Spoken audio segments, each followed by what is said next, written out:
Assalamualaikum warahmatullahi wabarakatuh.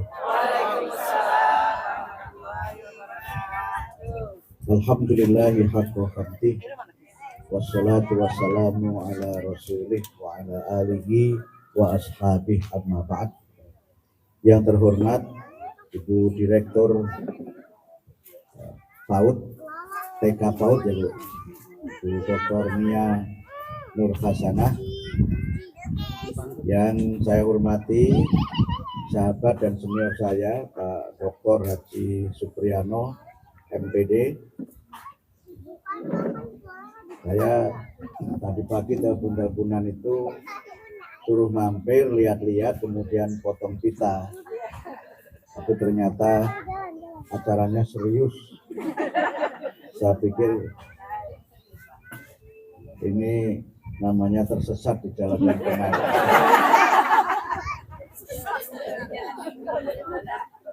Jadi saya udah telepon sama Pak Ono, disiapin ikan berapa di kolamnya gitu. Kemudian khawatir kalau saya mancing nggak dapat, katanya mau disiapin pancing sudah ada ikannya, tinggal saya ngangkat.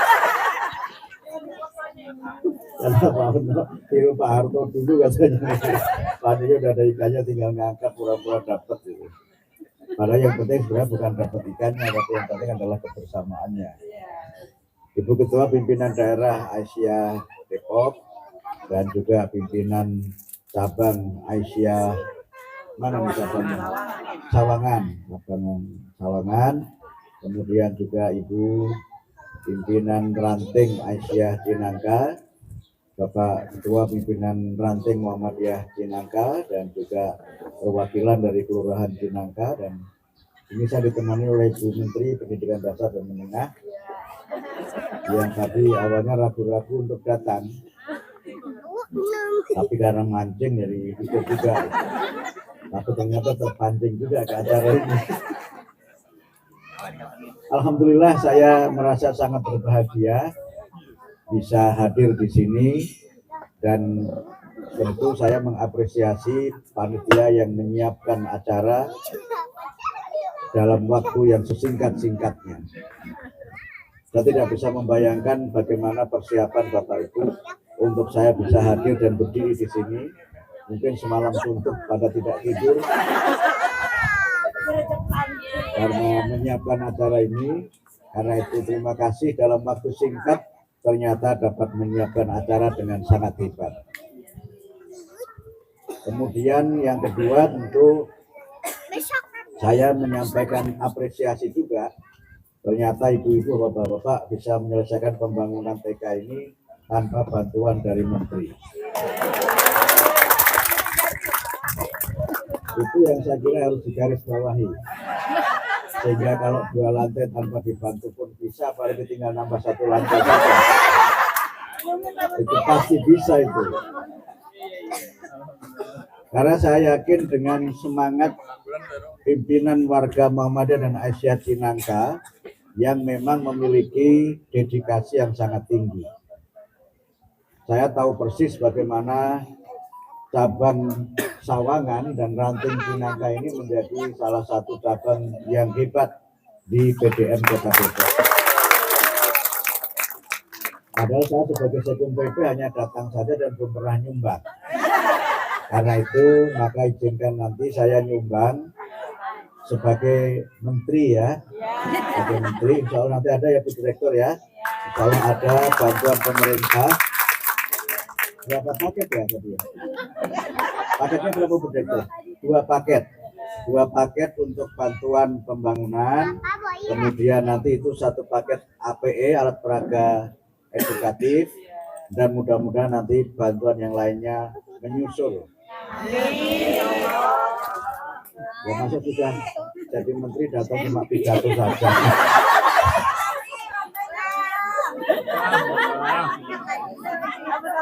Ya itulah kenapa saya disuruh datang. Saya tahu maksudnya apa itu. Saya agak paham lah cara-cara dan trik-triknya orang Muhammadiyah itu saya tahu. Iya. Cara mencetak golnya itu mengalahkan Lionel Messi. Gojeknya itu loh yang luar biasa itu. Insya Allah nanti yang dari kementerian ada, dari Bu Menteri juga insya Allah ada. Dari Bu Menteri berapa nanti disampaikan setelah Bu Menteri melihat tabungannya. Nah, Bu Menteri ini juga pengurus Aisyah yang juga sedang bangun TK Aisyah di Ciputat. Bu Direktur juga hadir pada waktu itu. Insya Allah acara ini menjadi acara yang diberkahi oleh Allah dan kita semuanya bertemu dalam suasana yang sangat membahagiakan dan penuh dengan semangat persahabatan. Yang ketiga, yang terakhir, Kementerian Pendidikan Dasar dan Menengah sesuai dengan amanat dari Bapak Presiden dan juga sesuai dengan RPJPM akan memberlakukan wajib belajar 13 tahun. Yang wajib belajar 13 tahun itu dimulai dari jenjang pendidikan taman kanak-kanak. Sehingga pendidikan taman kanak-kanak ini merupakan program prioritas kami yang mudah-mudahan dalam masa kepemimpinan 5 tahun ini kami dapat paling tidak, kalau tidak bisa menuntaskan, mungkin bisa lebih dari separuh dari desa di Indonesia ini memiliki taman kanak-kanak. Memang program kami kerjasama dengan Menteri Desa adalah 1 desa 1 TK. Tapi kalau toh itu tidak dapat terpenuhi karena jumlah desa ini ribuan, maka kami akan mencoba untuk memaksimalkan sumber daya yang ada dan mengajak masyarakat untuk berpartisipasi menyukseskan program ini. Kementerian Pendidikan Dasar dan Menengah sudah ada MOU dengan pimpinan pusat Aisyah. Yang MOU itu isinya yang pokok ada 3. Yang pertama adalah bagaimana kita bekerja sama dengan Aisyah untuk mewujudkan 1 desa 1 TK. Yang kedua adalah program inklusi, pendidikan inklusi berkelanjutan.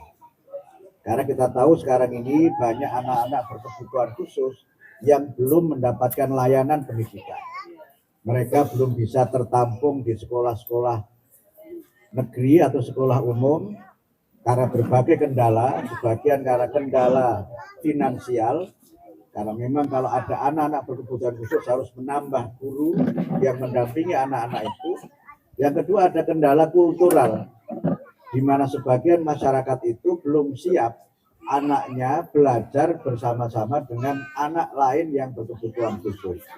Ini kendala kultural yang menurut saya harus kita selesaikan juga. Padahal kalau kita membaca surat Abasa wa Tawalla itu suratnya apa namanya itu? Ya, Abasa wa Tawalla Anja'ul A'ma itu nama suratnya apa? Abasa wa Tawalla? Yang bener aja. Coba dicek, tapi tidak apa-apa, itu bukan bagian dari ujian dan tidak boleh nyontek. Jadi Rasulullah itu diingatkan oleh Allah ketika beliau dalam satu majelis, dalam satu pertemuan itu bersama dengan para tokoh terkemuka dari kaum Quraisy. Ketika sedang dalam pertemuan itu datang seorang buta, seorang tunanetra namanya Abdullah ibnu Ummi Maktum yang datang ke pertemuan itu. Dan Rasulullah itu agak memalingkan muka karena apa? Ini orang-orang elit ketemu kok kamu orang elit ikut-ikut. Kira-kira bahasa sekarangnya begitu. Lalu sikap Rasulullah seperti itu ditegur oleh Al-Quran. Kamu jangan begitu. Kamu jangan bermuka masam. Jangan kamu melengos. Melengos itu bahasa Italianya. Berpaling tapi dengan mencep gitu. Berpalingnya tidak begini tetapi itu ditegur, kamu jangan begitu. Memang dia itu tunanetra, tapi kamu harus muliakan dia, kamu harus terima dia karena dia ingin untuk belajar menjadi orang yang lebih baik. Karena itu maka kalau masih ada yang belum siap anaknya untuk belajar bersama-sama dengan anak-anak berkebutuhan khusus, saya kira perlu diberikan pencerahan agar mereka berubah sikap dan pandangannya. Karena itu kendala kultural ini harus kita atasi dengan gerakan di mana Aisyah terlibat, yaitu bagaimana memberikan penyuluhan kepada masyarakat untuk bisa menerima anak-anak yang berkebutuhan khusus itu sebagai bagian dari amanah yang dititipkan oleh Allah kepada kita, dan kita harus menerima mereka, membimbing mereka, mendampingi mereka sehingga tumbuh menjadi anak-anak yang hebat, anak-anak yang berprestasi sesuai dengan keadaan fisik. Inilah Bapak Ibu sekalian kenapa kemudian program ini kami mengajak Aisyah, karena kami tahu the power of emak-emak. Ibu-ibu Aisyah itu kalau sudah punya cita-cita, tidak ada yang tidak terwujud. Itu langsung door to door. Kalau bapak-bapak nyumbang, itu biasanya karena dorongan ibu-ibu Aisyahnya. Nah, karena itu maka ada ungkapan lama ini, itu kan, di balik laki-laki yang hebat, ada perempuan-perempuan yang kuat. Nah, tapi sekarang ada situasi baru. Di balik perempuan-perempuan yang sukses, ada suami-suami yang stres. Nah, itu yang nggak boleh terjadi kan, nggak boleh. Nah, Bapak Ibu sekalian, saya bisa jadi menteri itu karena dukungan istri saya yang luar biasa. Nah, ini bisa ada maunya kalau bilang begitu. Karena mau mancing tadi itu. Nah, yang terakhir Bapak Ibu sekalian, kenapa TK ini diwajibkan? Karena menurut penelitian, selain karena tadi merupakan bagian dari program rencana pembangunan jangka menengah, menurut penelitian, anak-anak yang punya pengalaman belajar di TK itu memiliki learning sustainability dan learning achievement yang lebih baik daripada mereka yang tidak punya pengalaman belajar di TK. Jadi anak-anak yang punya pengalaman belajar di TK itu punya daya juang dan daya tahan yang lebih tinggi untuk menyelesaikan belajarnya di jenjang yang di atasnya. Dan mereka juga menurut penelitian memiliki capaian pembelajaran yang lebih baik dibanding dengan mereka yang tidak punya pengalaman pendidikan di TK. Kenapa ini ditekankan mulai TK, Bapak Ibu? Indonesia ini kan diperkirakan mengalami bonus demografi dalam rentang waktu 5-10 tahun ke depan. Bonus demografi itu diisi oleh kelompok-kelompok usia produktif, usia muda. Sementara sekarang Indonesia sudah ada gejala menjadi negara tua. Dalam pengertian begini, sekarang sudah banyak orang Indonesia yang berusia di atas 65 tahun. Harapan hidup laki-laki di Indonesia itu 68 tahun, harapan hidup perempuan itu 70 tahun. Karena ketika tadi saya ketemu dengan Bapak tadi, Pak tokoh kita ini 87 tahun, itu bukti bahwa kita sudah punya memang harapan hidup yang tinggi. Nah, kalau ini tidak diikuti dengan penyiapan generasi muda yang punya kemampuan, punya keterampilan, maka mereka akan menjadi beban demografi.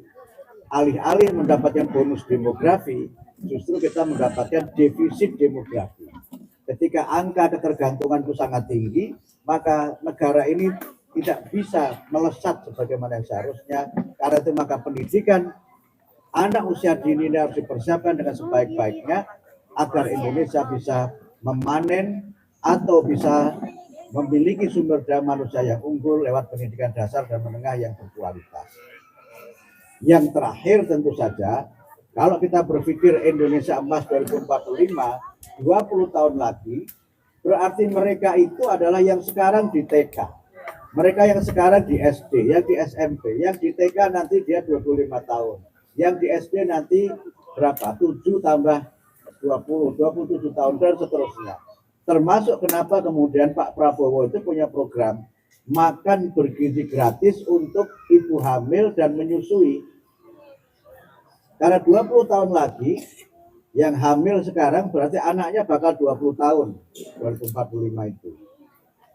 Nah, kenapa juga ini diberikan perhatian dengan makan bergizi gratis itu? Karena 75% perkembangan otak itu terjadi ketika anak dalam kandungan.